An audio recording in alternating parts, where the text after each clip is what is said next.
When you dare to share, you break the silence. When you dare to share, you speak your truth. When you dare to share, you use the full strength of your voice. When you dare to share, it brings opportunity to own your story. So tell it, be heard, and at the same time, your sharing is someone else's learning, inspiration, motivation, empowerment, and hope. There's always an element to each of our stories that remains a secret. For some, we feel it's a dirty little secret. Dare to share your untold story exposes these secrets in a welcoming and positive way. I encourage each of you out there to dare yourself to share what is yours to tell. When we dare, it is the courage to do something really important. Let this be a vow to each and every single one of us that we take risk, we brave, confront, and face what is, while inspiring and empowering all communities. So let's break that silence and tap into mental beauty. This is Salima Jadavji, your podcast host, a practicing social worker, and your mental wellness connoisseur. Welcome to the Dare to Share Your Untold Story podcast, episode number 93. The dark times, from momentum to chaos, ensued a lost sense of self. To all my fellow listeners, before we get started, I'm just dropping in a note to give you a heads up that this podcast might be emotionally triggering for you. We do invite guests onto the show who share openly about extremely difficult life moments with exposure and impact of what the struggles have been like.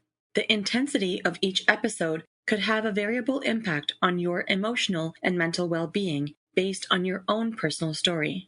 If at any point the topic becomes uncomfortable or upsetting to you in any way, please do not pressure yourself to listen. Instead, be kind to yourself, do some self-care, and perhaps give another episode a try. Today, I have the pleasure of introducing our courageous and daring guest, Sergio Montano. Sergio is a dynamic and passionate young professional dedicated to guiding individuals and business owners toward a life of holistic well-being. As a certified yoga instructor and licensed financial planner, Sergio embodies a unique blend of physical and financial wellness expertise. His journey into the world of yoga began as a personal pursuit, eventually leading to a certification and a fervent desire to share the transformative power of yoga with others. Simultaneously, Sergio delved into the realm of finance, earning recognition as a chartered life underwriter, and currently is pursuing his certified financial planner designation. With the recent addition of fatherhood to his repertoire, Sergio has gained profound insights into the importance of balance in health, relationships, and finances. Recognizing the pervasive impact of consumer escapism on people's lives, he endeavors to guide individuals back to the fundamentals of living. Through his work, Sergio empowers clients to achieve clarity and take control of their financial destinies, fostering a life marked by both health and wellness. His commitment to helping others rediscover the essentials underscores Sergio's mission to reshape lives for the better, promoting a harmonious blend of physical, mental, and financial prosperity. Well, hello, Sergio. Welcome to the Dare to Share Your Untold Story podcast. Hi, Salima. That was quite the intro. Thank you. Well, I'm just letting people know all of the things that you've done, so that's on you. That's all the great things that you've accomplished. So wonderful. Sergio, I am so delighted to have you as a guest on the show today, and I am really grateful for your willingness to be here to tell your story. I've shared before that I'm truly humbled to encounter guests like yourself who allow me to tap into their vulnerabilities and their strength, insight, and inspiration that gets shared in this space. It's just incredible. It is also incredibly important that we take a stance together to help break barriers of mental stigma. Right on. No, it's my pleasure and it's my honor, really. So I'm really excited for this podcast. Amazing. And Sergio, just in case you're still wondering, this podcast is all about bringing forward untold stories that people go through, whether directly about a mental health struggle or something else. And we know that no matter the story, there is impact on one's own mental health in some way, which remains tucked away. So this platform, it serves in a way to break barriers of mental stigma that have been conditioned in our society. So today, together, for you and I, my hopeful mission is that both of us are here to encourage people to share and tell what individuals typically have reservation to express. And of course, I continue to bring forward a trend. It's called the mental beauty rethink. Sergio, what immediately comes to mind when you hear the phrase the mental beauty rethink? What comes to mind when I hear the mental beauty rethink? Mm-hmm. I think it's celebrating and embracing people's the variety of people's emotions, thoughts, expressions, right? Having respect kind of for where people are, where people are in their life currently or where they were, where they see themselves to be. And it looks different for everybody. And if people feel comfortable celebrating and expressing that and sharing that with others, Mm-hmm. that's what I hear when you say that. And I haven't heard that said really before. So, Yeah.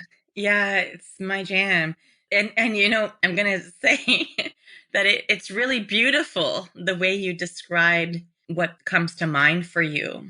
You talk about it from the perspective of it's a variety of expressions, and it's about respecting where people are, where they were, where they would like to be, and comfort in being able to express and share with others where we truly are, each of us.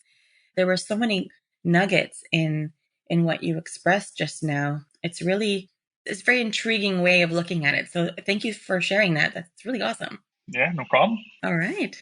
So, Sergio, now we get to do that fun thing, where we take a nice deep dive into all those parts of your untold story. Are you ready? Yeah, I'm ready. Amazing. Well, then let's do it. So, the first question for you is, Sergio, give us the newspaper headline of how you would title your untold story. How would it read?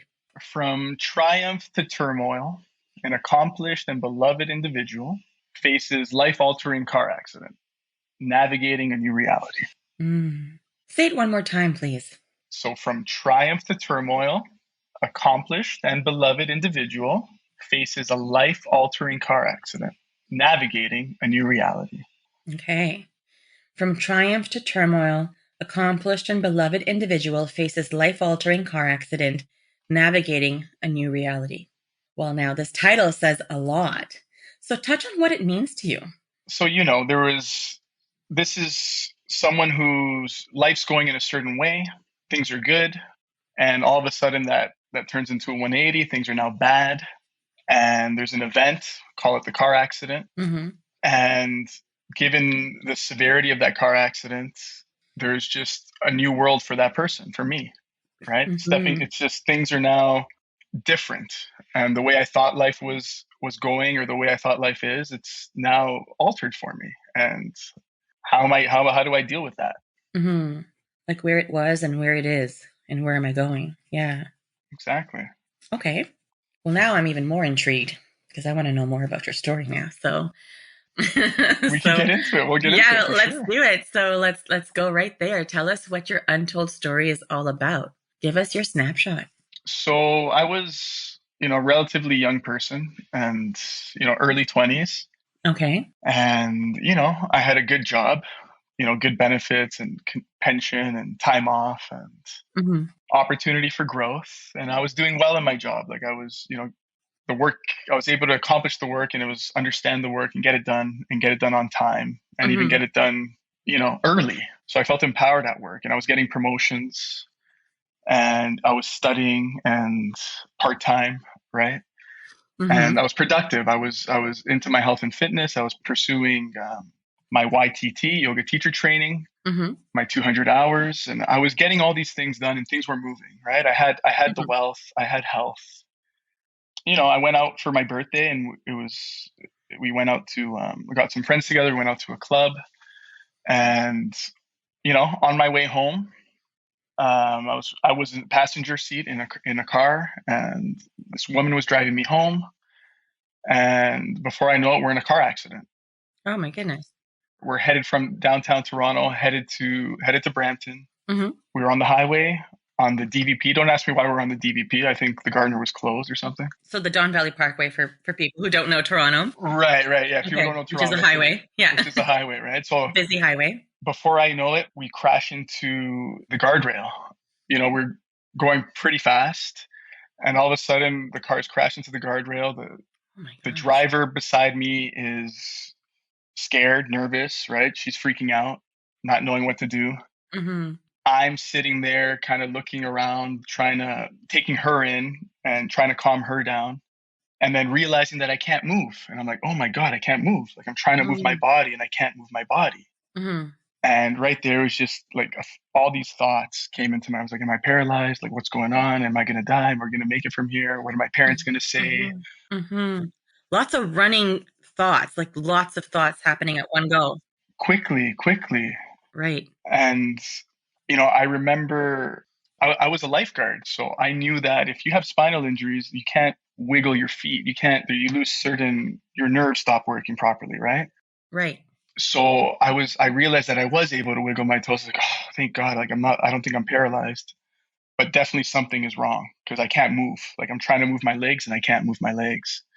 I called 911. The driver's still freaking out. I called 911. We're in an accident. You And were you were still calmer than the driver? yes, yes, I was. You had to call 911 for yourself, essentially. Yes, the driver was in a panic where like she couldn't think straight. Not to diminish who she is or anything, but Right. just she was But not that was her thinking. state of shock too. So she was in her own state of shock. But for some reason, you found a way to stay in some level of calmness. So, and that helped you make some Yeah, really good moves, right? Like calling for help as soon as you could. yeah. Like I was able to call for help quickly. I was able to kind of be calm enough to understand what could potentially be wrong with me or what injuries I could have had at the time. Yeah. Yeah, I don't know. Maybe that's the yoga training, like all the deep breathing or whatnot. I don't That's what know. I was thinking when you were telling me about how calm you were. I was thinking, I bet you that has something to do with the yoga mindset, you know? Well, I don't know. It definitely, there's something about deep breathing that definitely helps. And that's Mm-hmm. something I've got in the habit for many Mm-hmm. years Mm-hmm. doing. And yoga's definitely contributed to that for sure. For sure. Anyway, so I pulled out my phone, I called 911, and then I remember police approaching, EMS approaching. And as soon as they lifted me from my seat, because I couldn't move myself, I passed Mm-hmm. out. Like I was out. I remember Mm-hmm. just pain and then blacking out. And then all of a sudden I find myself in the hospital. And all of a sudden, I find myself talking to the surgeon, orthopedic surgeon. He's like, "Yeah, we did X-rays, and you have a broken femur, broken hip. We got to take you into surgery like right away." A broken femur and a broken hip? Yeah, yeah. Holy moly. Was there other injuries as well, or was that enough? Those were the main injuries, and then I also had received I punctured my right lung. Yeah. Oh gosh. So they put some device in me to help me breathe, but then that healed. Like that wasn't the big thing. It was really the femur that needed the surgery and Hmm. needed it quickly. That was the big one. That was the big one. And then at that point, he's like, you could walk with a limp. There's no guarantees that the surgery will provide like a real wholesome fix. Things could go wrong in the surgery, like all these things that could go wrong. And then I was just Yeah. scared. I was very scared. Am I going to be able to do yoga? Am I going to be able to walk? Am I going to be able to, like, how am I going to do this? How am I going to do that? You know, Hmm. that shook me because it's right then and there. I was like, okay, like life as it was, it's like something's changed. Like this Yeah. is It became more real. Like life is different now. Yeah, it's like, oh, life is really precious. Like Mhm. before that, I was like unscathed. I felt like I was Mhm. invincible. Things are usually going my way, and all of a sudden it's like, oh no, like in a minute, my life can get flipped upside down. Mhm. And, then dealing with that and then that plus, what are my parents going to think? What are they like? What are they going to say? What are my friends going to say? Like Well, by this point, you saw the surgeon. No one had come to the hospital yet. at that point, no one had come to the hospital yet. Yeah. Did anyone notify your family or like? Yeah. Oh yeah. Okay. Yeah, they did. They did. Okay. But it took a while. It took a while Mhm. because no one was in communication with my family until like the next day. Mhm. So this happened Mhm. at night. I was in the hospital early morning. My family didn't find out till like in the morning when they got up. Mm. Right. My goodness, that's such a wild ride. Now, just out of curiosity, did the driver sustain any injuries like what you had? she broke her ankle. She had a bone in her ankle and was broken, Oh gosh. and she also had to be hospitalized. Wow. Yeah. That sounds horrifying. Not just where you were in life and living your full life, like living freely and in your full element, free spirited, being so present, having fun, being successful, enjoying each moment, to such a turn of events, but also how traumatic the accident was. I mean, I know you're saying you're out of it at first and they're talking about surgery, and I'm sure you're on a bunch of pain medication and maybe going in and out of sleep or something, but did you at some points have like flashbacks of the accident reoccurring in your sleep or in your mind, or did any of that happen for you? That happened, but that was more after. That was, Like super after. yeah, like super after. Like once I've had surgery, once I was already out of the hospital, once Okay, I was back home doing rehabilitation. right. So do you feel like your mind just went numb for a while? During the hospitalization, for sure. Mm. And so what was that whole experience like in the hospital? I mean, I know the doctors told you about the surgery and it was urgent and your family didn't learn about it till the next day. You're going in and out. And I know you shared some of those, like those scary thoughts and all those running thoughts. But what else did you experience while you were in the hospital? Well, I felt like, I had the surgery relatively quick. Hmm. After surgery, it was laying in bed, pain. Mm, I felt hopeless. I felt like I couldn't go to the washroom by myself. I couldn't get out of the bed by myself. So hmm. everything that I needed to do, I had either the nurses would help me, or at that time, my parents were there. So it'd be like my mom or my dad or my sister would help me. Hmm. And I just remember like this feeling of like shame and being a burden. Hmm. You know what I mean? Like just kind of being like, oh, how could I let this happen? And look how it's impacting my family. So there's that shame and Mm, yeah, like kind of feeling bad, right, about it. And and then it's that mixed with actual physical pain. yeah, There's this make wrong of how could I let this happen to, oh, my leg like hurts and my leg's swollen and I don't know yeah, how it's gonna heal. yeah, A part of me is like, oh, I just want to get out of here. I want to go back to my life. yeah, right. Yeah, not knowing if that's going to be a possibility. So it's like there's fear. There's a bunch of emotions. Yeah, all the uncertainty of what happens next, right? Exactly. Exactly. I'm curious, you mentioned like feeling like you were perhaps a burden and questioning yourself, like, how could I let this happen? Was your family giving you any indication that you were a burden of any kind? Or was that something you just kind of took on as a narrative in your mind? No, it's definitely something I took on as a narrative in my mind. Mm. How long did that last for? That lasts for several months. Several months. Did you let anyone know you were feeling like a burden or you just kept that to yourself? That's something I kept to myself. That's not something I was sharing with my family. No, definitely not. Did you feel supported even when you felt like you were a burden to people? Like, did you feel like, okay, the supports are there, I'm okay? Or did you just feel like it was even hard to accept support because you felt like a burden? I would say there was some guilt, like a feeling of guilt. Like I was grateful the support was there and I had that support. Like I'm very, very lucky in that regard. Mm-hmm. But even still, there's a guilt aspect to it where I'm like, Mm, adding new. I was like, oh, this is more work for my mom or for my dad, or right. I had to make them worry, or now they got to help me get to the washroom. And Yeah. So now, as a result of this burden feeling, would you neglect yourself sometimes where, like, maybe you didn't ask for help and you, like, even for the bathroom, like holding, not going to the bathroom or not asking as often, or just not asking for certain things, like kind of thinking, like, okay, maybe I don't need this, or maybe I won't ask now, I'll ask later. Like, did you notice if you started to, like, yeah, depriving yourself unknowingly? Like, yeah, like there was times where I was like, okay, I'm a little hungry, but doesn't look like they're making lunch just yet. mhm, Like I'll just wait. I won't say anything. Like I'll just mhm, be hungry for a little bit longer or whatever. Or I got to use the washroom. Should I just let me hold it in? Let me hold it in. When they come upstairs, then I'll ask for help. right. Like that. Yeah, that happened for sure. And how were you affected by that? Like, what did that do to you? I don't, that's a good question. That's a good question. I don't know if I can really pinpoint that. Just what's the word? Like disempowering at the same time, right? Before the accident, I could have done this so easily, Hmm. or this wouldn't even be a thing if it weren't for the accident, right? Everything became, oh, like this is happening because of the accident. And so if you were thinking this is all because of the accident and all of your thoughts kind of alluded there and went there, did you start feeling anger and frustration? Yeah, yeah, yep, Yeah. yep. What was that like? Again, disempowering. Like things were outside my control. Hmm. Essentially, I felt like, okay, life is harder. It's different now. It can't be the way it was before. Hmm. And yeah, it was like saddening, right? Like call it anger, call it sadness. But how would you know you're angry? What did anger look like for you? Was it something that you internalized? It was more, I isolated myself, right? Okay, Like, self-isolating. Okay. yeah, like, not being as social, like not calling friends, like just being in my room, staying on the computer, like isolation. Isolation is how I dealt with it. Hmm. Hmm. At what point did all of this change?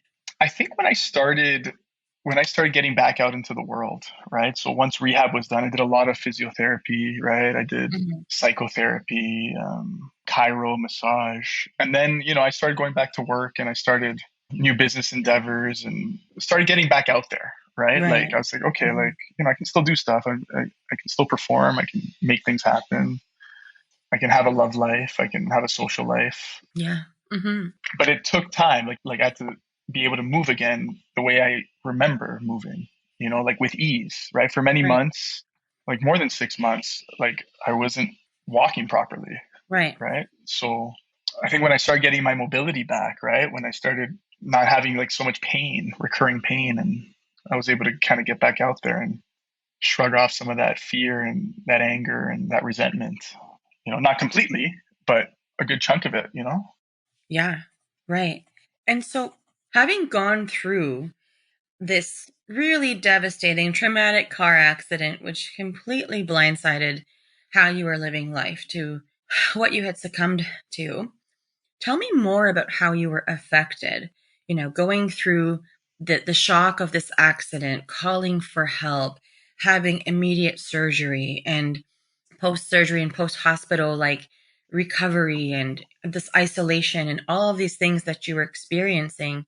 Can you say more about like other things that you were affected by or any other themes or obstacles that came up for you? For sure, for sure. Well, a couple things, right? Like when it came to my work before the accident, I felt like I was learning quick and I was a performer. I was a high performer. Hmm. And then when I went back to work, like, it's like you start off on partial disability, right? I don't know if you know that, you might know this, right? Where you Hmm. start to work, maybe not the full-time hours, but you'll do like a quarter of the The day, gradual. gradual return to work. Yeah. Yeah, Hmm. exactly. So when I started that, I just, maybe part of it was in my head, but I felt like I was like, oh, like you're the disabled guy now. Like you're the guy that's coming from, you're off for a year and you missed all this training and all this experience. And now you're the guy who's coming back and you're behind. So I don't know that context that I created for myself. No one said anything to me. That's just how I felt. Hmm. My performance, like I was making, silly little mistakes and I just wasn't performing. I was not catching errors, grammatic, like even typos on the computer and just not, didn't feel sharp, didn't feel like the high performer I was before the accident. Hmm. Hmm. I was dealing with pain while I was working, so I was thinking about this pain and in my hip, in my knee, and that pain actually led me to have to go for another surgery. Like I did a second surgery. Oh, wow. That second surgery was to try to remove the hardware that they had put in to help the bone heal. But that Hmm. same hardware was causing recurring pain because I don't know, those nails, like the screws that they use stick out of the bone. Oh, gosh. That sounds painful. Yeah, yeah, no, it is. It is. You could Mhm. feel it. If you touch the area if I was sitting for too long, you could feel the pain. Oh, my goodness. So I'm trying to get back to work feeling that way. And it led me to go for surgery again. Right. And then that same pain, that same feeling that I had was also impacting the way I exercise. I'm very avid into my exercise. Like I was working out 6 days a week, combination of weights, yoga, like plyo, like I did a bunch of stuff, right? Like Muay Thai. I was doing things. Hmm. Not being able to do those things like I was doing them before created sadness, right? Like a despair. All Hmm. that work that I did, all the time I put in, and now I'm like behind. Like I'm set back. Yeah. Did you feel like it was like defeating, like self defeating, and Yeah, I don't know how will I get my life back? yeah. I felt self defeated in the areas of my career, and in the area of my health, and then in the area of even like my relationships. Mm-hmm. Coming from like, oh, like can't believe I put myself in this situation where I could even get in the car accident. This could happen. Like if only I did this. If only I did that. Right. So you started to second guess and question yourself. 100%. 100%. And how would you say your relationships were affected? Aside from like the initial like isolating and keeping it to a minimum. But once you started to get back out there, what else did you notice changing with your relationships? I noticed that I was more reserved. I had a hard time asking for things, Mm-hmm. sharing Mm-hmm. opinions, taking charge on stuff. I was more like, yeah, okay, like more submissive, I guess I would say, like more like I'll let other people make the decisions and I'll go with it type of thing. Or before I'd maybe go out to more social events and stay out, maybe party. Now it's like, okay, maybe I shouldn't party. I shouldn't go out at night. If I say yes to this thing in Toronto, maybe that could lead to danger. So I said no to a lot of social opportunities. Mm-hmm. Mm-hmm. Right. Because it changed my mindset. I'm like, oh, like there's actually a level of danger when you go out at night or if you go home by car on a highway. So it's kind of this thought process of like, I have to limit all of my activities because there could be danger. Like, so there's this potential danger. Yeah. Yes. So would you say you were operating from a fear-based place a lot of the time? Yeah. Yeah. Yeah. Yeah, I would, especially like couple years after the accident. Yeah, oh yeah, Really? For a couple of years? yeah, oh yeah. To the point where like I wouldn't even allow other people to drive me places, Really? especially girls. Yeah, Mm-hmm. because the driver was a female when Right. I was in that car accident. So I just had this irrational fear of like, okay, the female driver, I'll just avoid that. Like I'll just drive myself, or I just won't go. I just won't say yes to that. So how did that work, Sergio? When you were in your recovery and rehabilitation, I imagine you weren't able to drive right away. So before you were able to drive, and I'm assuming people had to drive you around to get to places, how did you manage that? Through the car accident, because I had my insurance and the driver had her insurance, like to do all the necessary medical related stuff, I was actually like, they provided a taxi. So you felt safe in a taxi? Yeah, like taxi, sit in the back, professional driver, big cars. It's like, okay, like not too bad. Mm-hmm. And there was no highway driving. It's all residential. So I feel a little bit more at ease. Okay. But yeah, like I didn't go out much. Like I would only go out if I had to, which was mostly for therapy. Right. If I was seeing friends, they would come to me. If family would come over to me, I'd say for about a year, I wasn't really going out unless it was for medical appointments. Would you say like all the rehabilitation you were doing was like a full-time job? Yeah. Yeah. Yeah. Or at least like a heavy part-time job, A heavy part-time job. 6 months to a year after the accident Yeah. for at least. Yeah. Were you living on your own when you had the accident? Because I know you mentioned like after the accident, you were with your family and didn't want to bother them and stuff. No, no, actually I was living at home culturally, and Okay. that's just kind of what we do. So it wasn't like you had to adjust the environment as well. So it was something that you were familiar with, but just the way you lived life, your independent self, Sergio, the independent man, doing his own thing at his own pace in his own way. That part was really like what was disabling, right? Like it was all taken from you. Pretty much taken from me. Okay. Yeah. Yeah, it felt that way. And the dynamics just between me and the people at home and friends was changed too. Did it actually tarnish your relationships at all with your sister or with your mom or dad? Or do you feel like that was just the narrative in your mind? No, that was just something I Only created. your own narrative. Yeah. Yeah, that was something I created. If anything, we probably got closer because I was at home more. Right. Yeah, to be honest, since that car accident, yeah, I've You've bonded more. bonded more. I put more value in spending time with family than I do with friends now. Even before that, it was like no friends and colleagues, and my own personal development, and family comes last. Since that car accident, I flipped it around because it's like who was there for me really, who Yeah. provided the Yeah. most support, Sure. and it was family, right? And it's like, oh shit, like I've been neglecting this a little bit. Hmm. But it also sounds like the way you're connected to your family and those interpersonal relationships or dynamics within all of these family relationships is really healthy. And the reason I was asking that question earlier is because, sometimes I've had individuals tell me things like, I was in such a bad place that, even though my family was trying to help me, I would pick fights with them. Like I was fussy about things and they were feeling unappreciated and, it affects the relationship for some time. So I was just curious to see how that would have played out with your interactions. But it sounds like what I notice about individuals and their families is that if other family members haven't dealt with their emotional baggage, or they're not able to separate or compartmentalize or recognize that, I'm not doing this for recognition, I'm really trying to help this individual, it does shift the focus of the mindset.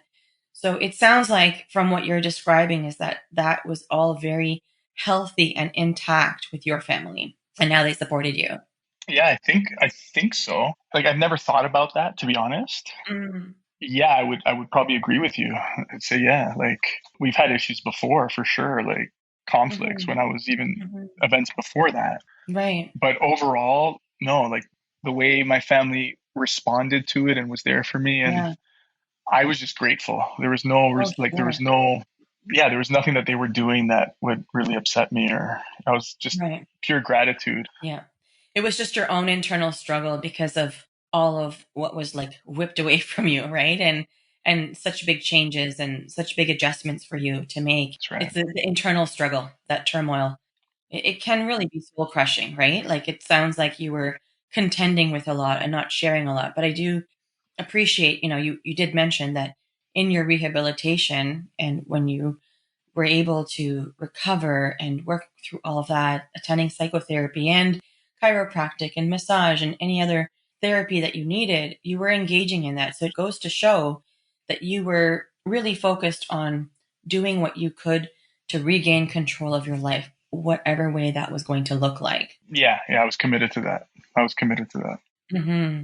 So, Sergio, when people come to see me for therapy, individuals, they're typically in one of three places. Some people are getting started where they're just starting the therapy process and saying, hey, I've got all these things that I want to start working on. Or some people are in the middle. Maybe they were prompted to attend therapy as a result of something that has happened, but it's affecting other parts of their life and maybe the ripple effect of their past. And for some people, they're looking back. Maybe they want to get closure on something, or they're trying to move forward in life, or they want to look for some personal growth so they can become the best version of themselves. So for yourself, what part of the journey would you say that you are in? Would you say that you are getting started, in the middle, or looking back? Or looking back, I'd say I'm Mm. in the middle. I'd say I'm in the middle, maybe a little bit past the middle. Okay, so you're like in betweeny. Yeah, Okay, so you're nearing the end of in the middle and you're like approaching the looking back. yeah, I'd say so. Okay. So I have another follow-up question here. So how would you know when you actually get to the place of looking back? How would you know what would be different? Oh, that's such a good question. Oh my God. Like right, what came to mind right away is like I don't think I'll ever actually know. Mm. There's a lot of things in my life right now where it's like, okay, I can look back and say, hey, like I've crossed that Rubicon. Let me position it in a different way. You said like I'm past the middle, but I'm not quite looking back yet, right? So when you said I'm in the middle or past the middle, what sort of influenced you to say that? There must have been something. Yeah, yeah, okay, yeah, yeah, for sure. So I'm clear in my in the world of career and Mhm, what I do for work. It's like I'm complete that my old career is no more. So I used to work in government. I don't work in government anymore. mhm, mhm, I'm well positioned, well established in my new career, and I enjoy it. mhm, And I'm not blaming the accident for what I'm not in my mhm. career. Acceptance of circumstance. Yeah, yeah. It's like I've accepted the Okay. circumstance. Where Mhm, before I was like, oh, like if I was in the accident, maybe I could have moved up in my old career and I'd be making this money or have this position and all this, like, oh, it could have been. mhm, I'm done with that. mhm. But so what aren't you done with then?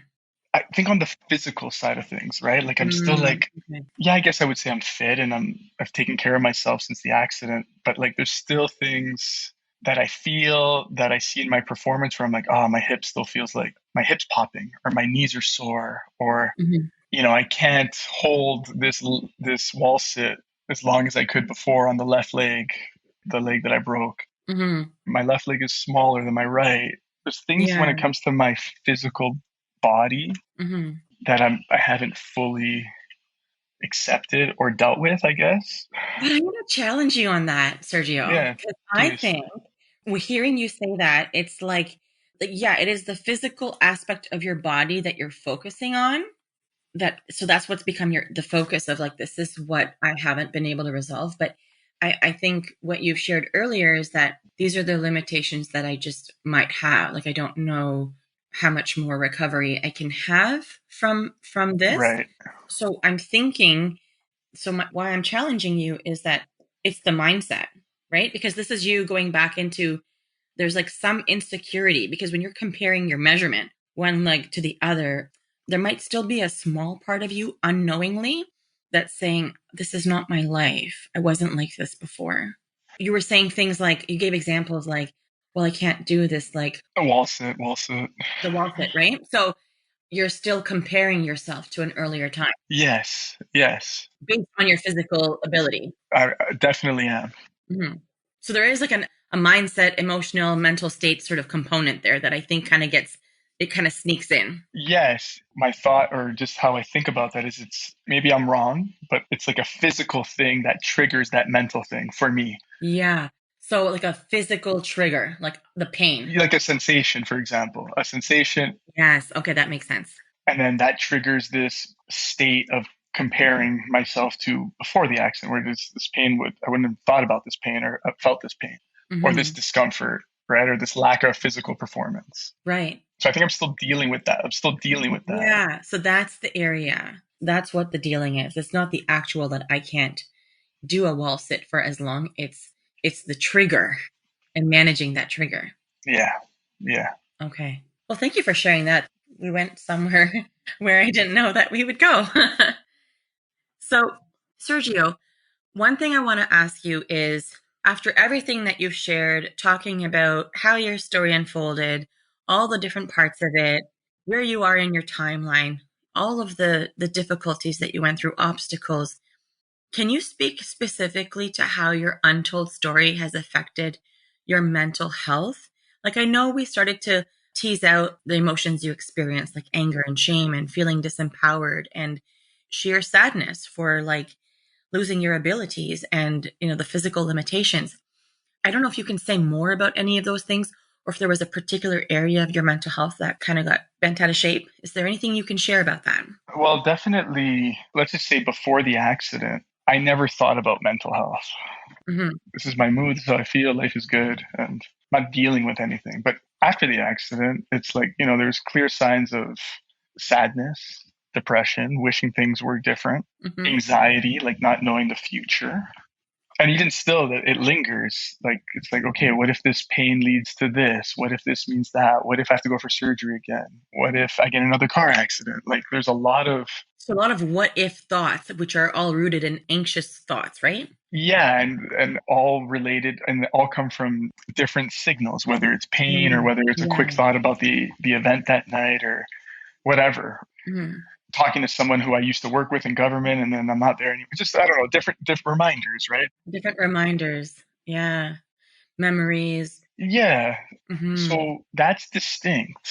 Hmm. Hmm. Before the accident, I never dealt with that. Hmm. There's nothing that I could really think of or events in my life that had that type of impact, you know what I mean, on my mental health or on how I Right. feel or how I think. Now, did it ever get to any point where you were really so down that did you ever go into like a dark thought place? Oh yeah, 100%. Yeah. Um, like I was going through so much pain that I actually, I've actually had the thought of, oh, would it be better off if I was dead? Like I had that thought. I was like, wouldn't life would just be easier if I just died? I Hmm. just gave up on everything. Okay. You did go there. Yeah. Oh yeah. Hmm. I wasn't there for long. Hmm. Hmm. You did entertain it and you did contend with it. Yeah. Oh yeah. Oh yeah. All right. That wasn't a thing before, right? For sure. So how did you get out of that dark place when you would go there or when you were there? Like, how did you get out of it? Well, I had therapy. I shared that with therapist, Okay, good. and so I was able to talk about it. Hmm. And I got moving, right? Like anytime I had that thought, I was in bed, I was by myself, I wasn't doing anything. I was letting my mind wander, Hmm. right? So I think just getting in action, doing stuff and Right. creating my future, right? Like planning for my future. Like when I had those thoughts, it's like I had no future. I wasn't thinking about the future. There was Right. nothing to live for. Okay. So you started to focus back on what's in your control. Back in what's my control and what I want and what can we do? Mhm. Mhm. That would help. That would definitely take me out of there. I was fortunate to never stay there for long. Right. Yeah, I think it's just a combination of everything: physical exercise, creating plans, creating goals, creating a future to live into. That Mhm. was the big thing. It sounds like it. It definitely sounds like it. Thank you for sharing all of that so openly. Yeah, no problem. So, Sergio, what is your key message to the listeners of our show? What's the key pieces that you really want them to know? Yeah, I think a part of me, I think what got me into the situation that I was in was I was very in a rush all the time. I was very impulsive. Mhm. I think there's value in taking your time and slowing down a bit in life. Mhm. For Mhm. me at that time, I was like, I got to do this, I got to accomplish that. There's all this urgency to get so much done and to be so much Mhm. more than who I was at the time. So I think it's good to slow down and smell the roses. Mhm. Also, I think having a future set out, having goals, having things that are more than just about yourself. I think that's, if you're in a dark place or if you're going through something, I think don't forget about the future that you can still create, regardless of what kind of incapacities you have or physical ailments, or there's always something to look forward to and something to be grateful for. Mhm. I don't know. I think another one, if you're not close with your mom or your dad or family members, I think those are people that you want to make an effort to be close with and to honor, Mhm. not take that for granted, because I know I did. And I think that was where some of the shame came from, right? I was like, oh, I took them for granted, and look how much they're Right. here for me. Look how much they're doing for me. Right. So It's a great message for the listeners. So, Sergio, tell me, I'm really curious about what was game changing for you in terms of inspiration. What was close to you? Like, in terms of your inspiration, what was really reflective of your untold story? Like, was there like a quote or a book or something that really spoke to you as you were pivoting or that kind of marked your pivot? there wasn't a quote or a person per se, but really slowing down and getting into meditation was helpful.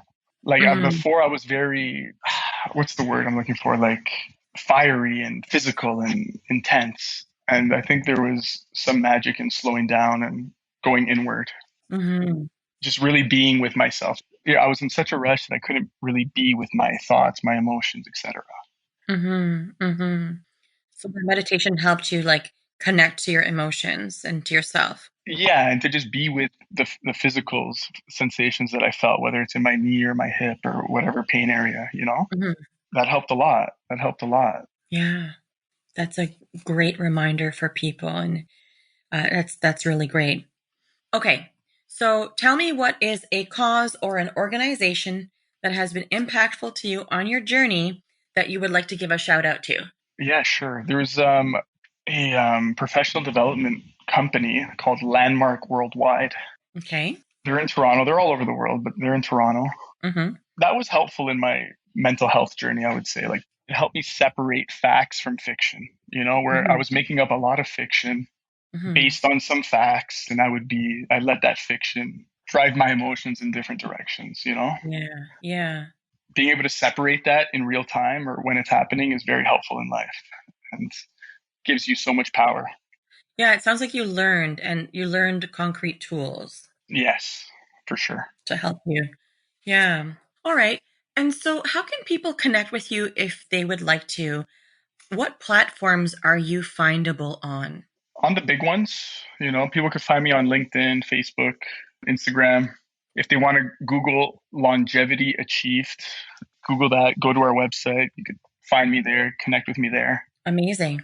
Well, we have taken all of your social handles. We've got all your handles, so we'll make sure they should already be on your show notes page. So people can click on your name and check you out and have a way to connect with you if they want. So that's perfect. So, Sergio, guess what? What? You've just dared yourself to share. Congrats. Oh, thank you. Thank you. It feels great. It feels great. Yeah.